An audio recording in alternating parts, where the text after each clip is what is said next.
Ella se llama Isamar, es una joven de Centrafor.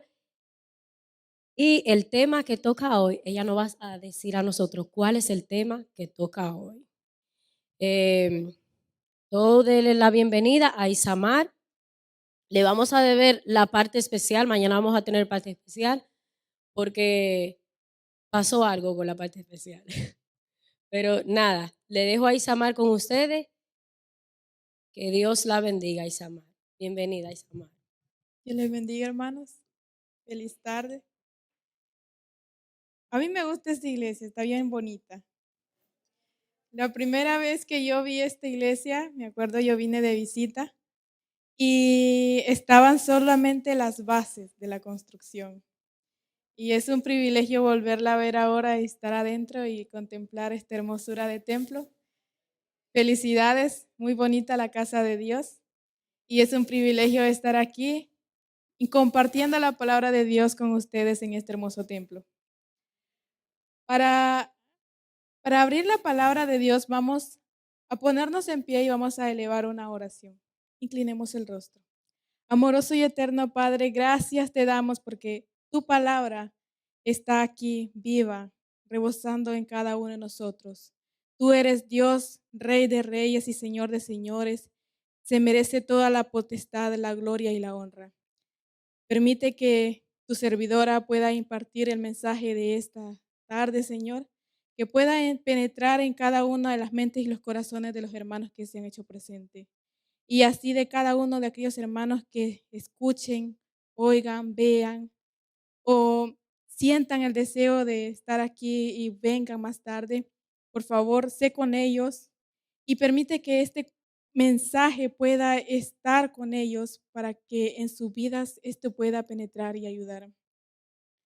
Permite que de este tema salgan gente con valor y con convicción para poder ellos impartir tu palabra. Bendice tu palabra, bendícenos a cada uno de nosotros y permite que yo pueda hablar palabra tuya. En el nombre de Jesús, amén. Primeramente vamos a dar lo que es el nombre del tema.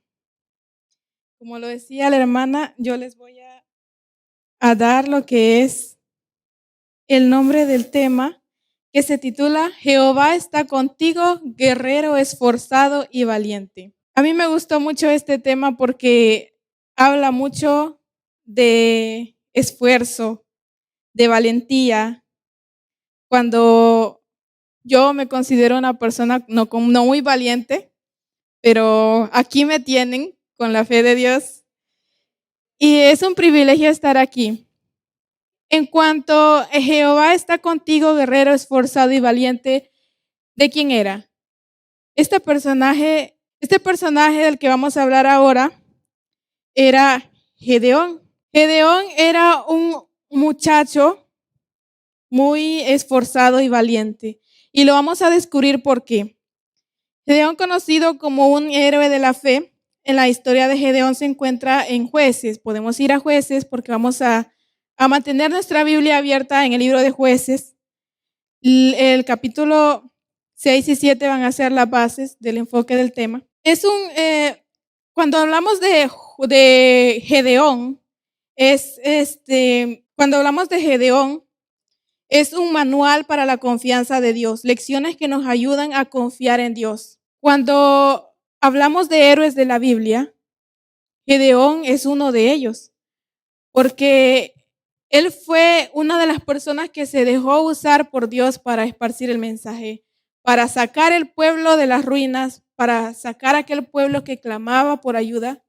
Él fue uno de los personajes que estuvo dispuesto a escuchar la palabra de Dios y a seguir. Pero antes de entrar a lo que es la vida de Gedeón, vamos a introducir en qué ambiente vivía Gedeón, porque no podemos avanzar sin saber primero el ambiente en el que estaba Gedeón. Gedeón estaba en una época de agobio en este momento. Vamos a enfocar allí. ¿Por qué estaba en una época de agobio? ¿Qué fue lo que llevó a vivir a este momento? El pueblo de Israel, vamos a ir a Jueces Jueces 2, vamos a ir un poquito atrás. Jueces 2:10, y ahí vamos a descubrir qué fue lo que pasó. Dice, y murió también toda esa generación y se reunió con sus antepasados. Después de ellos vino otra generación que no conocía al Señor, ni sabía que el Señor había hecho por Israel. ¿Dónde tenemos aquí el ambiente?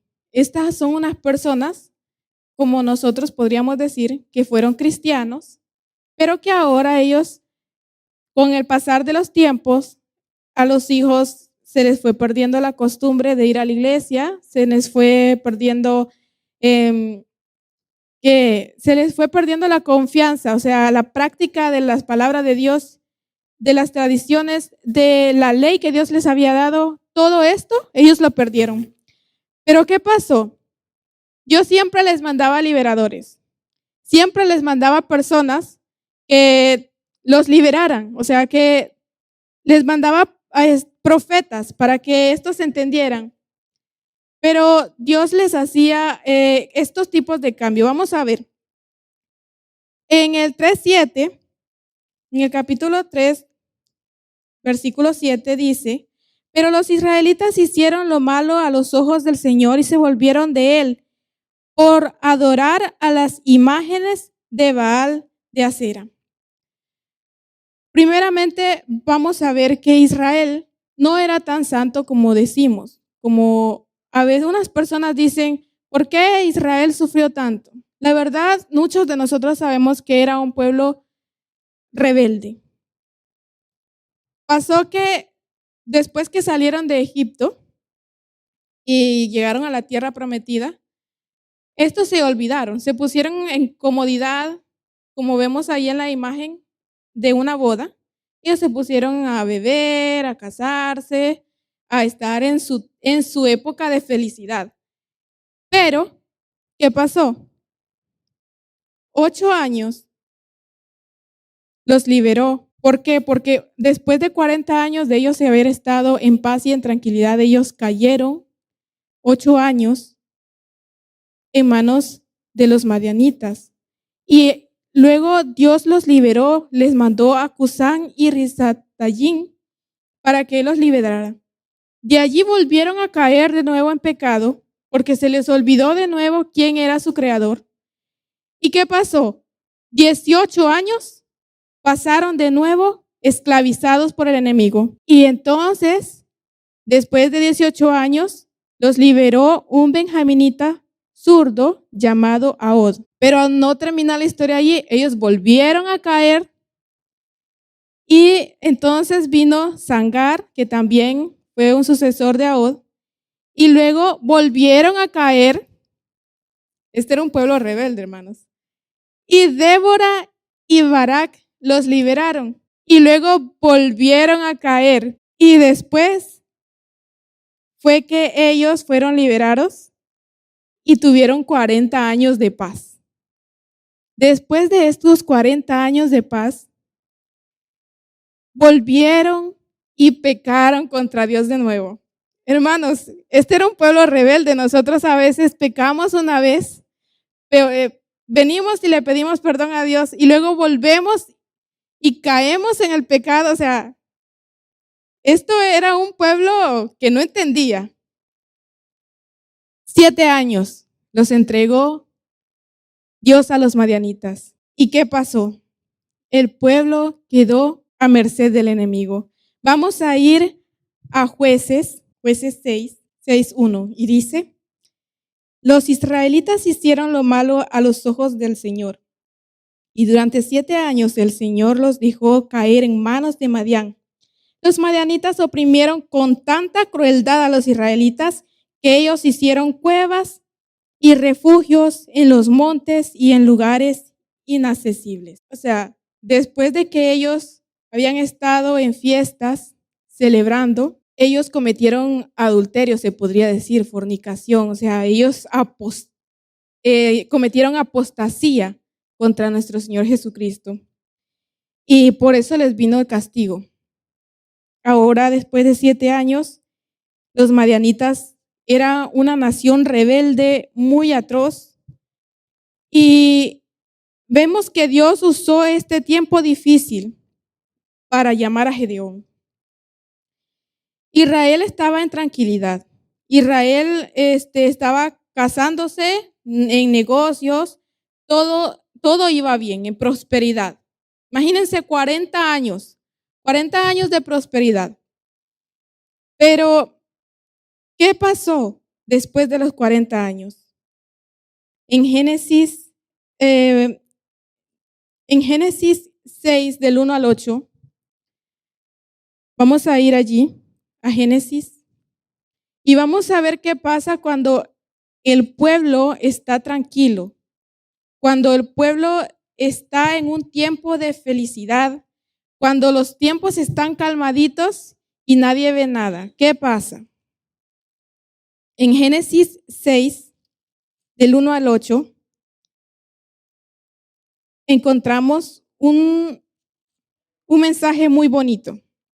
Y dice, cuando los hombres comenzaron a multiplicarse, vamos a ir de un solo al 8, en el 2. Sucedió que los hijos de Dios vieron que las hijas de los hombres eran hermosas. Entonces tomaron mujeres para sí, las que escogieron de entre ellas. ¿Y qué pasó? El pueblo empezó a adulterar. Empezó a meterse y a mezclarse con lo que no debían. Pero ¿qué pasó después de que Noé construyó el arca? Pues resulta que Noé, el Señor le dijo, entra al arca tú y toda tu casa, porque esta generación he visto que tú eres justo delante de mí. Pero ¿qué había pasado? A lo que voy, ¿en qué tiempo estaban los antediluvianos? ¿Qué estaban haciendo? Ellos estaban dándose en casamiento, ellos estaban en fiestas, ellos estaban celebrando, qué sé yo, una boda, como lo da aquí la imagen. Ellos estaban en una boda, ellos estaban con buenos negocios, ellos tenían sus experimentos, ellos tenían todo lo que nosotros tenemos ahora. Pero estaban en un buen camino, se acordaban de Dios. ¿Qué pasaba con Noé? Pasó 120 años predicándoles y ellos no hicieron caso, ellos no escucharon. Pero ellos seguían con su fiesta, ellos estaban en paz, ellos estaban felices. Ahora vamos a ir a otra cita y vamos a ver en Mateo, vamos a ir a San Mateo 24, Mateo 24, 38 y 39. Y escuchen bien lo que dice la palabra de Dios, es clara y fuerte. Pues así como en los días antes del diluvio, la gente comía y bebía y se casaba y daba en casamiento hasta el día en que Noé entró al arca. Y no entendieron hasta que vino el diluvio y se los llevó a todos. Así será también la venida del Hijo del Hombre. Hermanos, nos está avisando. ¿Dios le dio aviso al pueblo diluviano? Sí les dio un aviso. Les mandó un profeta que les dijo, ustedes están mal, ustedes están en el camino equivocado, ustedes están idolatrando. ¿Y qué pasó? Ellos no entendieron hasta que vieron el agua encima de ellos. Lo mismo pasó con el pueblo de Israel. Cuando Gedeón se levantó, el pueblo de Israel había estado en una paz y tranquilidad. Pero cuando estos 7 años de hambruna vinieron, imagínense, estaban ellos adorando ídolos. Y así fue como ellos terminaron, así como está en esa imagen. O quizás peor, porque ellos dicen que no tenían alimento. Dice que los madianitas llegaban, era una gente cruel que llegaban y devoraban todo como langostas. ¿Se acuerdan de las plagas de Israel, de los egipcios, que le mandaron la plaga de las langostas, que devoraron todo? Pues así eran los madianitas. Ellos llegaban al tiempo de la cosecha de los israelitas, al tiempo de la cosecha de la siega, ellos llegaban y se llevaban todo. Y lo que no se podían llevar, lo destruían.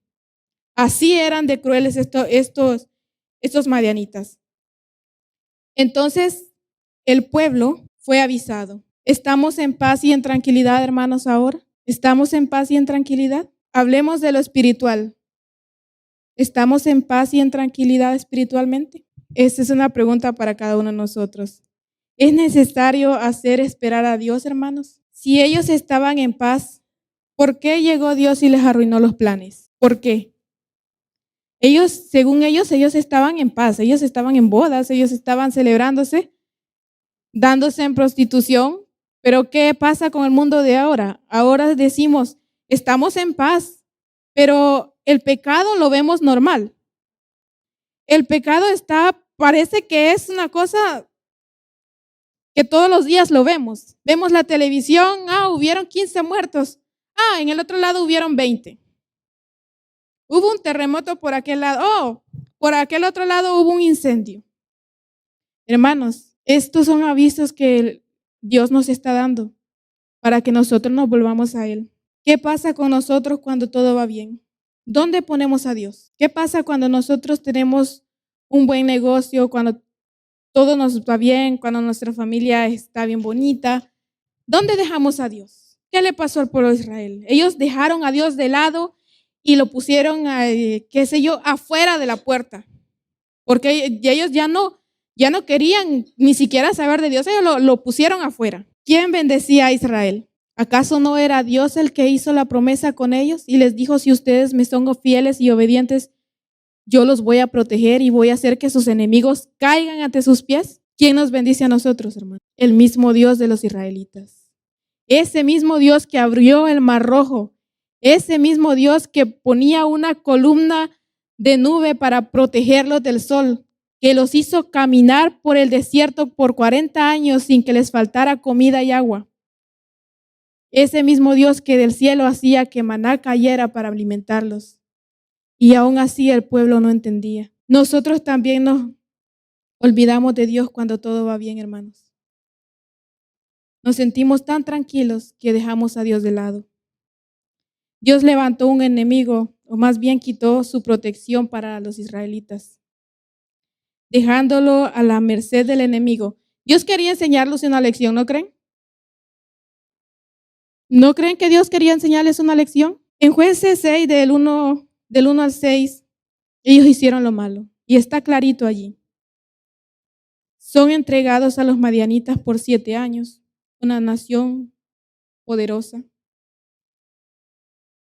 Venían como langostas devastadoras. Los israelitas huyeron a cuestas, a escondidas. Ahí mismo lo dice, que ellos se escondían en cuevas. ¿Por qué? Por el temor.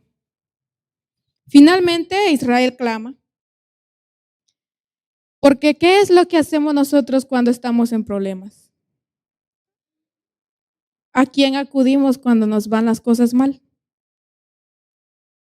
¿A quién acudió el pueblo cuando lo estaba destruyendo los madianitas? A Dios. Cuando estaban en Egipto, ¿a quién clamaron? A Dios. ¿Y Dios escuchó el llamado de ellos o no? ¿Escuchó el clamor de ellos? ¿Le respondió a ellos? ¿Dios lo responde a nosotros? Dios siempre nos da respuestas, pero no como nosotros queremos, sino como Él sabe que nosotros las necesitamos. ¿Por qué esperar tanto para volverse a Dios? ¿Por qué? ¿Somos nosotros igual que ellos? ¿Somos nosotros igual que ellos? Esperaron que se resolvieran toditas las soluciones posibles hasta ya no poder ayudar, hasta ya no poder aguantar. Ellos intentaron de una manera, intentaron de otra, y como no les salía, al final, la última opción que tenían, tenemos un Dios. ¿Se acuerdan del Dios de nuestros padres que los sacó de Egipto? Que hizo que sus enemigos cayeran a sus pies. Tal vez sí nos escuche ahora. No podemos encontrar soluciones por nosotros mismos, hermanos. No intentemos buscar la solución por nosotros mismos. Nunca. Ni tampoco tratemos de olvidarlos de Dios.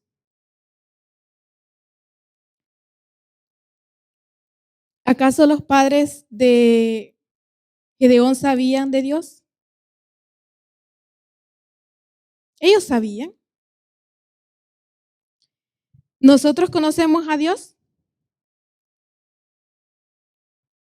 ¿Quién de aquí no conoce a Dios? Levante la mano y me le van a dar un estudio con la fe de Jesús. ¿Gedeón conocía a Dios, hermanos? ¿Tomamos las cosas de Dios en serio? Amén. Solo un amén escuché. Hermanos, esto es serio. Tomar a Dios en nuestras vidas todo el tiempo es nuestra protección, es nuestra vida. Él nos ha hecho una promesa que nos va a ayudar en todo momento. A veces Dios quiere darnos su bendición y su protección. Quiere que volvamos a Él. ¿Y qué hacemos nosotros? ¿Qué hacemos nosotros? Cuando Dios quiere que volvamos a Él, nos enojamos. Le damos la espalda, dice la hermana. Pero ¿por qué quiere que nos volvamos a Él? Cuando dice que Él quiere que nos volvamos a Él es porque nosotros nos hemos ido. Lo ignoramos, lo olvidamos, lo negamos, lo rechazamos y nos enojamos. Una persona decía, cada experiencia en la vida es una prueba. Y cada experiencia en la vida del pueblo de Dios está diseñada para hacernos acercarnos más a Dios. ¿Estamos de acuerdo? Cada prueba nos acerca más a Dios. Dios quiere salvarnos a todos. Dios nos ama. Pero para que Dios nos demuestre su amor, en lugar de ver como castigo la prueba que nosotros nos viene en la vida, o la prueba, en vez de ver la prueba que le había llegado al pueblo de Israel como castigo, debieron verlo como un regalo de la gracia de Dios.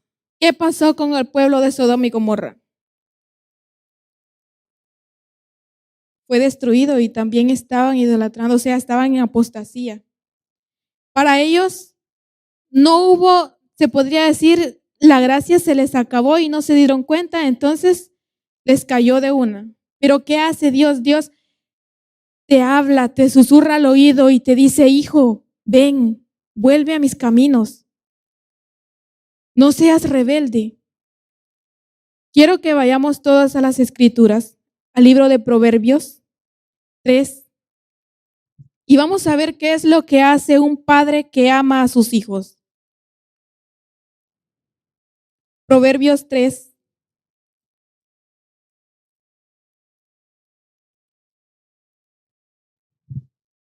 Once y 12. Y dice, hijo mío, no desdeñes la corrección del Señor, no te sientas mal cuando te reprenda. El Señor corrige al que ama como lo hace el padre con su hijo amado. ¿Es amor ese o no? Si usted ve que su hijo anda en malos pasos, ¿lo va a corregir? ¿Por qué? Si su hijo es feliz andando en los malos pasos, ¿por qué llega usted y lo va a arruinar todo diciéndole o corrigiéndole, castigándolo? ¿Acaso esos caminos lo van a llevar a un buen lugar? Esos caminos malos lo van a llevar a la perdición. Va a sufrir y a usted le va a doler ver a su hijo en sufrimiento cuando usted pudo corregirlo con tiempo. Dios no quería que el pueblo de Israel se perdiera por completo. Dios no quería que desapareciera. Dios quería que ellos se arrepintieran. Cuando Él les mandó este castigo, o más bien los dejó caer en manos del enemigo, era para que ellos reconocieran que estaban en pecado. Les estaba dando una lección, los estaba corrigiendo, pero ellos en vez de verlo así, lo veían como un castigo divino.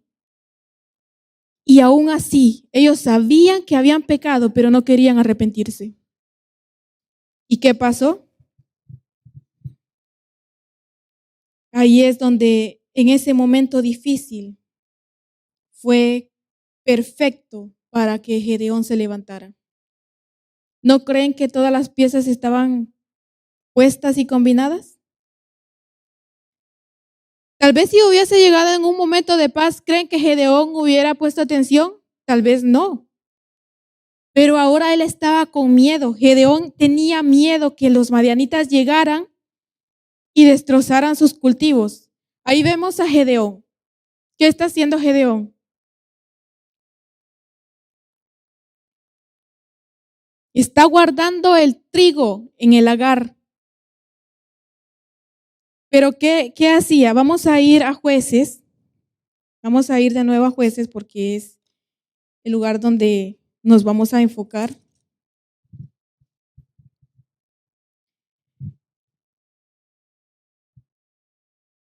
Y vamos a ver qué hacía Gedeón. En el Jueces 6:11. Dice, entonces el ángel del Señor vino a Ofra y se sentó debajo de una encina que era propiedad de Joás, el abieresita.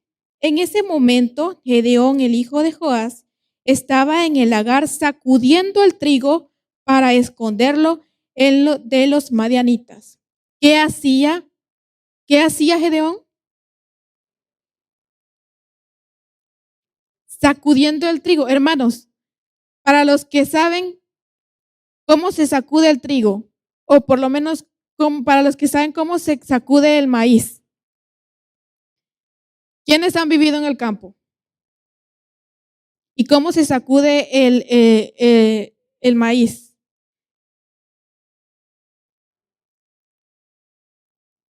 ¿Se sacude en el aire libre o se sacude adentro de la casa escondido? Al aire libre. Pero ¿qué hacía Gedeón escondido? Para que entendamos mejor, les voy a dar qué es un lagar. Les voy a dar el significado, porque yo sé que muchos de ustedes no entienden qué es lagar. El lagar es el recipiente donde se pisa o prensa la uva para obtener el mosto. Se separan el ollejo de la pulpa y por extensión el edificio donde se guarda dicha presa. Pero no es todo eso. El edificio suele disponer de una cueva utilizada como bodega que guarda el vino habitualmente en grandes tinajas.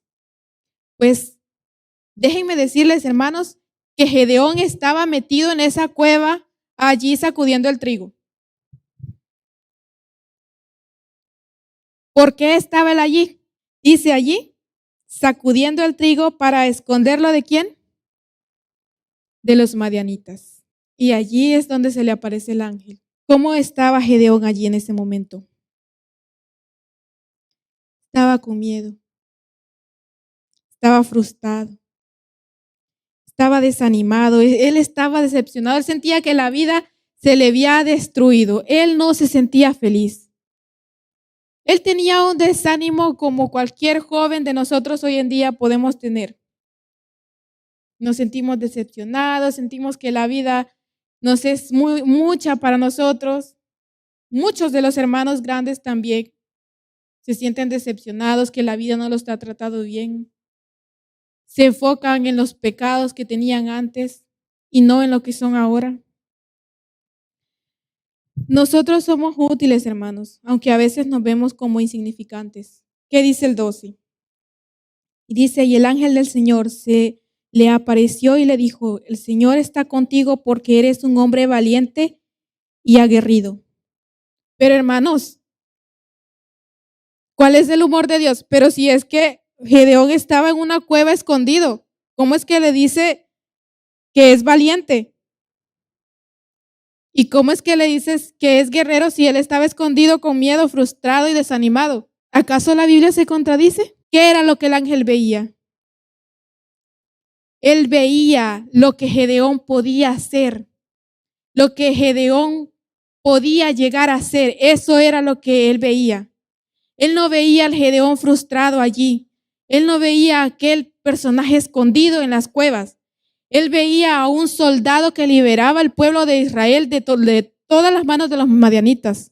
Cuando Dios nos ve a nosotros, hermanos, no nos ve con ese desánimo. No nos ve como jóvenes insignificantes. A ver, hermanos, Gedeón era el menor de sus hijos. Para esa época, el menor de los hijos no era nadie, no tenía ningún derecho. Y aparte, sus hermanos, sus dos hermanos grandes habían muerto a espada de los madianitas. Imagínense enfrentarse al asesino de su familia. Imagínense cómo se iba a sentir Gedeón cuando Dios le dijo, tú lo vas a derrotar. Cualquiera de nosotros ahí mismo tira el cargo y dice, no, yo no soy para eso. Pero hermanos, ¿qué fue lo que contestó Gedeón? ¿Qué fue lo que contestó Gedeón? Dios vio lo que él podía hacer. Dios no usa solo a personas especiales, hermanos. Yo cuando estudio la Biblia y leo las miles de historias de la Biblia, veo, por ejemplo, la de Moisés. ¿Quién era Moisés?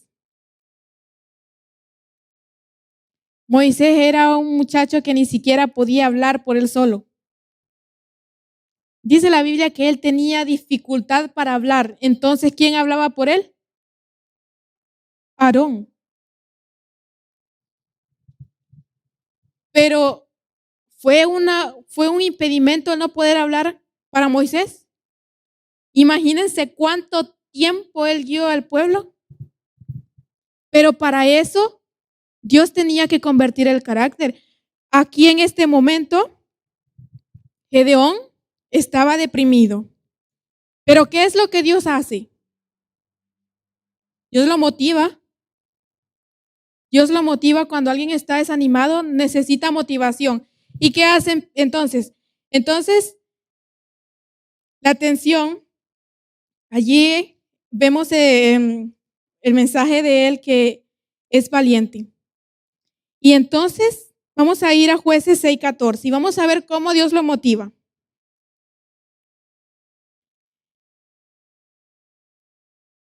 El Señor lo miró fijamente y le dijo,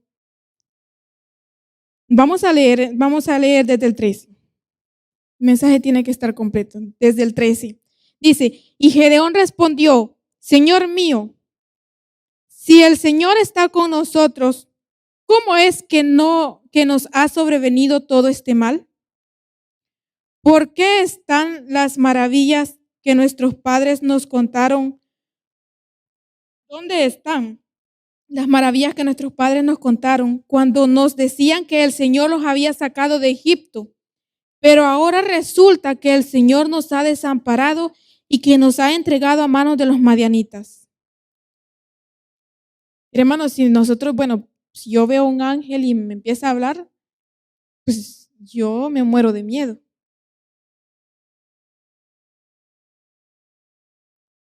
Y era un ángel. Y allí lo podemos ver en la imagen. Y le estaba hablando a Gedeón.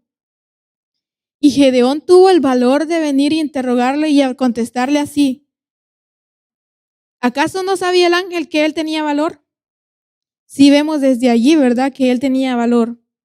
El Señor lo miró fijamente y le dijo, con esta misma fuerza que muestras, vas a salvar a Israel del poder de los madianitas. ¿Acaso no soy yo quien te está enviando? ¿Acaso no es Dios el que lo estaba enviando? Gedeón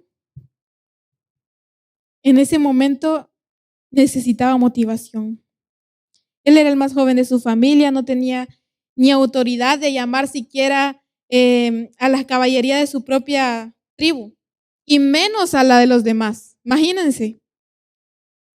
Pero Dios le dice en el 16, Señor le dijo, confía en mí porque yo estoy contigo. Tú derrotarás a los madianitas como si se tratara de un solo hombre. Amén, hermanos. Gedeón pone a prueba a Dios porque él no se sentía seguro.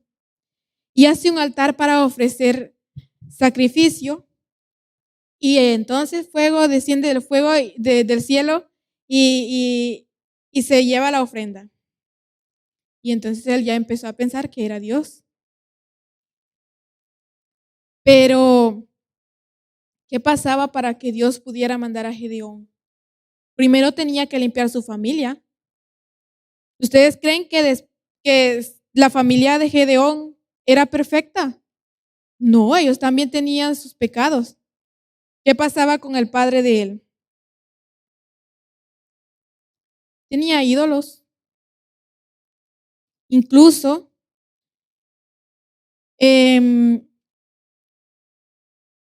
Gedeón construyó un altar, pero para Dios. Pero Baal tenía su propio altar. ¿Y de quién era? Era mandado por su padre. Entonces, ¿quién era el contribuyente allí? Era su padre. Entonces, ¿qué fue lo que hizo? Vamos a ir a Jueces, el 25. Jueces 6, 25. Jueces capítulo 6, versículo 25, y dice, esa misma noche, el Señor le dijo a Gedeón, ve y toma el toro de 7 años, es decir, el segundo del hato de tu padre. Luego derriba el altar que tu padre levantó en honor a Baal y derriba también la imagen de acera que está junto al altar. Luego, en un lugar conveniente, a la cumbre de este peñasco, edifica un altar al Señor, tu Dios, y cuando hayas tomado el segundo toro con la madera de la imagen de acera que derribaste, me lo ofrecerás como holocausto. Hermanos, qué fuerte esto. Imagínense, aparte de ser el menor, no tener ningún poder, y ahora Dios le pide algo que va a poner en juego su vida. Le dice, vas a ir y vas a botar los dioses, los altares a Baal. Eran de su padre. Entonces, ¿qué pasa allí? Tenemos un problema. ¿Y cuál es el problema? Gedeón tenía miedo. Entonces él lo hizo de noche, pero lo hizo.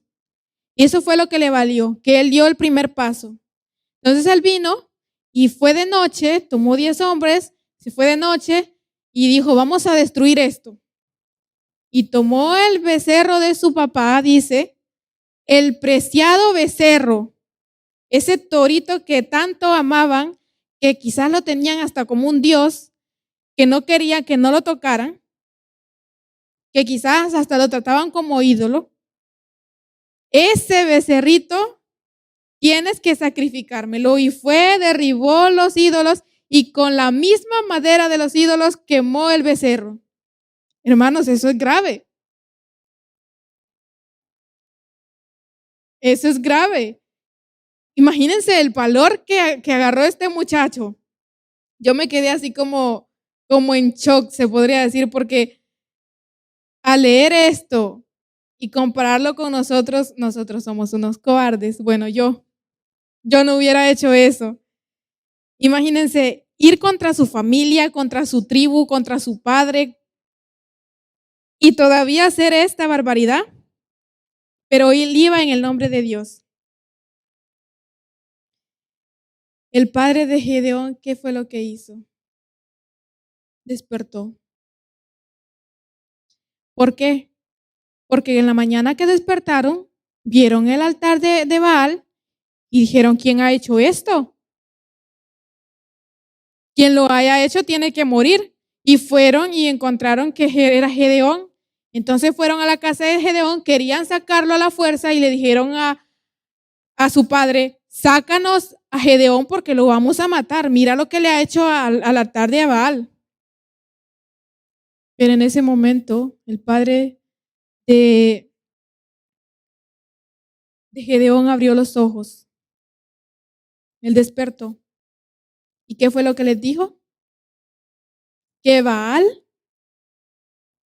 mate al que destruyó su altar si él es Dios.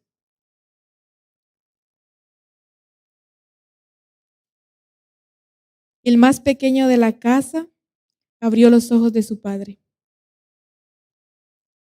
A veces los hijos pueden despertar a los padres, pero a veces los padres deben despertar a sus hijos. Nosotros estamos llamados para ser soldados, hermanos. Nosotros estamos llamados para despertar al mundo. El mundo está espiritualmente dormido. El mundo ahorita ya no piensa en la venida de Dios. ¿Qué es lo que estamos aquí nosotros pensando? Vamos a trabajar, vamos a conseguirnos un buen empleo, que nos ganen dinero, vamos a hacer un negocio, vamos a hacer una familia, vamos a comprar una casa. ¿Y dónde está Dios? Volvemos a la pregunta inicial, ¿dónde está Dios para nosotros? ¿Acaso Dios no quiere varones esforzados y valientes que sean capaces de salir a despertar a su pueblo? ¿Qué pasó? El primer paso de Gedeón fue la fe. Llamó a los soldados. ¿Y cuántos se reunieron? Se reunieron 32,000 soldados. Alabado sea la honra y gloria de Dios. Acuérdense que les dije que Gedeón no tenía ni potestad ni siquiera para llamar a su propia guardia de su propia tribu, pero ahora se reúnen con él 32,000 hombres. Después de que lo habían querido matar los mismos de la tribu de él. Dios es grande, hermanos. Y Dios puede hacer cualquier cosa si nosotros damos el primer paso. Solo necesitamos dar el primer paso, creer en Dios. Dios nos llama a todos. Pero Gedeón pide pruebas a Dios. Cuando él llama a los hombres, él pide pruebas a Dios. Él todavía se siente inseguro. Muchos de nosotros todavía viendo que Dios está con nosotros nos sentimos inseguros. Y entonces Gedeón aprende que él depende del poder de Dios. Dios es paciente, Dios confirma, Dios te anima y Dios te alienta. Dios te quita las dudas. ¿Y de qué forma? Vamos a ir a Jueces 7:2.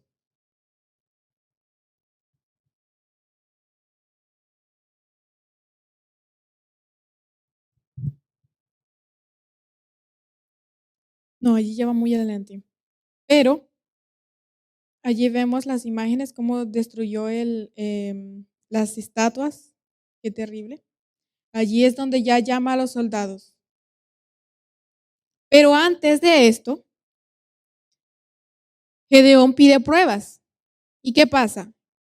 Él le dice, Señor, si tú estás conmigo, voy a dejar este pañuelito aquí afuera y quiero que esté solo mojado el pañalito en la mañana, el trapito o como sea que le digan ustedes, el paño de algodón, y quiero que esté mojado en la mañana y la tierra esté seca. Así yo sabré que tú irás conmigo a la guerra y me vas a guiar. La mañana siguiente, ¿qué pasó? El paño estaba empapado de agua y la tierra estaba seca. Qué grande, maravilloso es Dios. Y luego viene Gedeón y todavía le dice, quiero otra prueba. Ahora que el paño esté seco y la tierra esté mojada. Y vino la mañana y así sucedió. El paño estaba más seco que la tierra que había estado anteriormente y la tierra estaba mojada. Dios es grande. ¿Y qué pasó con Gedeón? Él confió. Y qué bonito lo que hace Gedeón. Pero ¿saben qué es lo más bonito? La paciencia que Dios tiene para contestarlos a nosotros. La paciencia que Dios tiene para demostrarlos que Él está con nosotros. Eso es lo más bonito. Pues entonces ahora que ya él está seguro de que Dios va con él reúne a sus hombres y ahora va a la guerra. Pero Dios le dice, espérate, Gedeón, mucha gente, ¿para qué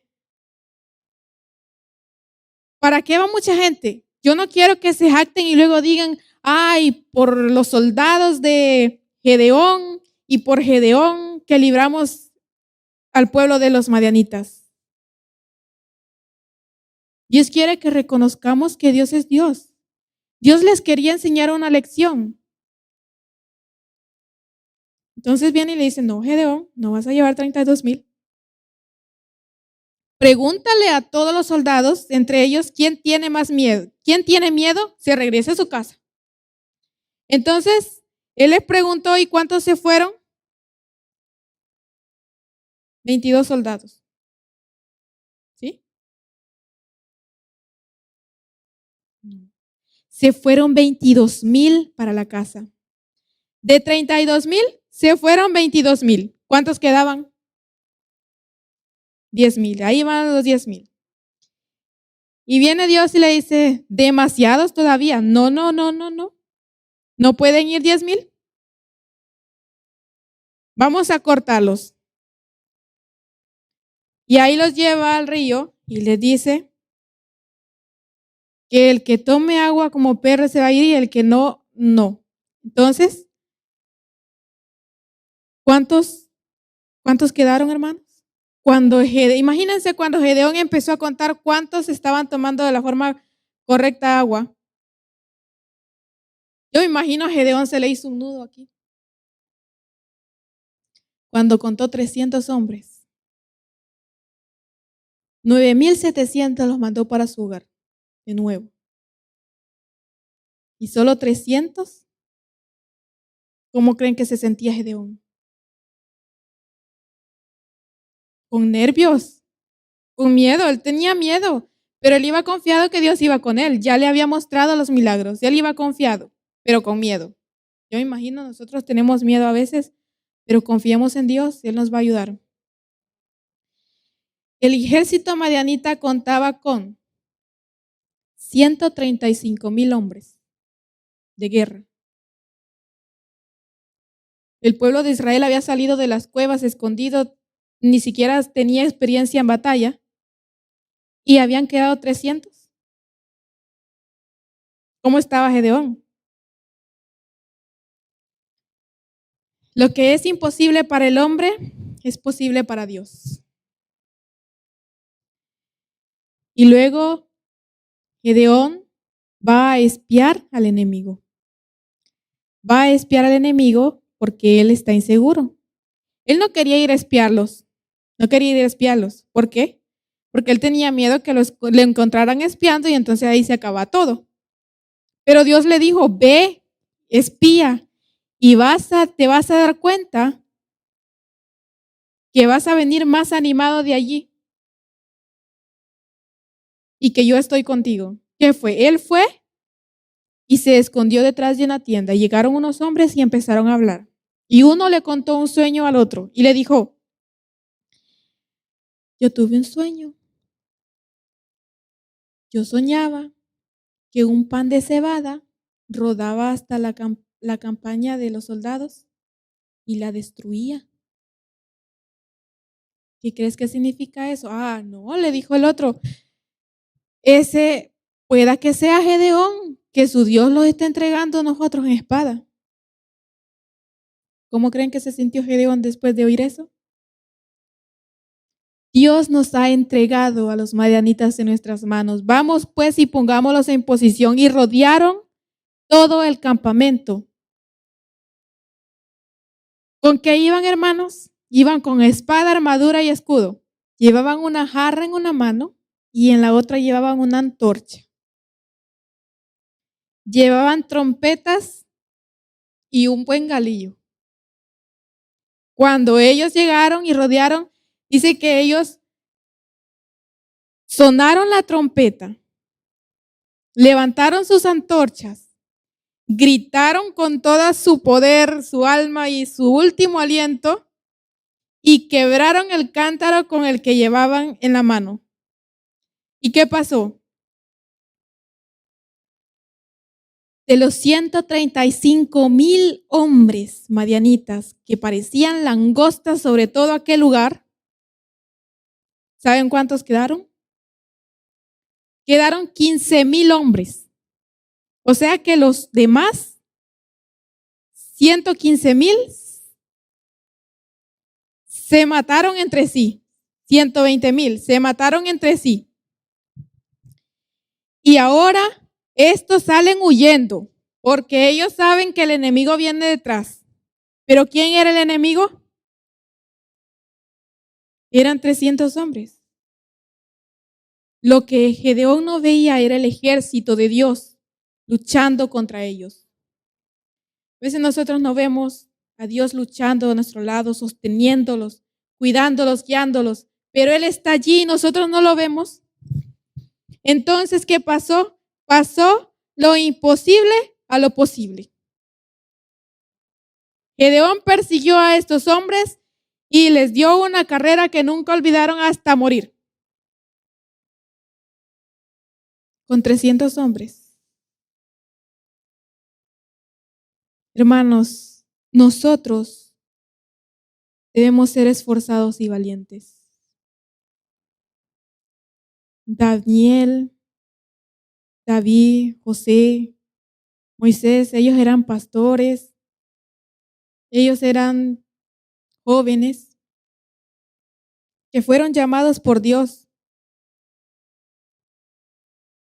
y tuvieron que cambiar su carácter para poder ser guiados por Dios. Y me acuerdo, bueno, yo sigo hablando de Moisés porque va relacionado con ellos, que Moisés era hasta un asesino, un enojón. Y llegó a ser el hombre más manso, imagínense. Dios transforma nuestros corazones. Hermanos, Satanás lo que nos ha infundido en nuestra mente es que nosotros somos unos inútiles, que nosotros no somos capaces de hacer la obra de Dios. Él quiere que nosotros nos sintamos derrotados. Pero ¿qué es lo que Dios quiere? El tema decía, Jehová está contigo, guerrero esforzado y valiente. Esforcémonos un poquito, hermanos. Seamos guerreros esforzados y valientes. Dios está con nosotros. Solo demos el paso. Y así fue como